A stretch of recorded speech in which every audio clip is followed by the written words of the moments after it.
আসসালামু আলাইকুম everyone, good morning and welcome to my new blog. কেমন আছেন সবাই? আশা করি সকলে ভালো আছেন। সো এখন সকাল 7টা। তো আমি যাচ্ছি দোকানে চা খাইতে। তো চাটা খেয়ে দিয়ে আবার কাজে লাগবো। 8টা থেকে আমার কাজ আছে। তো আমি কি কাজটা করি সবাইকে দেখাবো, থাকবেন আমার সাথে। তো ওকে, তো গাছ চলে আসলাম দোকানে চা খাইতে, দেখতে পাচ্ছেন। তো চা রেডি করছে। তো আমি আবার দুধ চা খাইতে পারি না সকালবেলা দুধ চা খাইলে আমার সমস্যা হয়, গ্যাস হয় বেশি। তো চা নিয়ে আসছে, দেখতে পাচ্ছেন। ওর বন্ডাইকা, তো বন্ডা দিয়ে চা খাবো।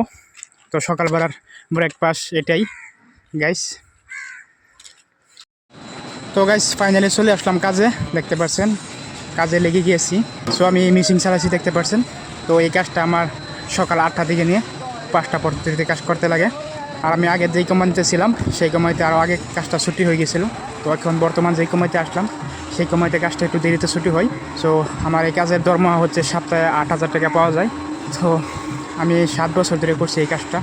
তো সবাইকে অসংখ্য ধন্যবাদ এতক্ষণ আমার সাথে থাকার জন্য। সবাই ভালো থাকবেন, সুস্থ থাকবেন।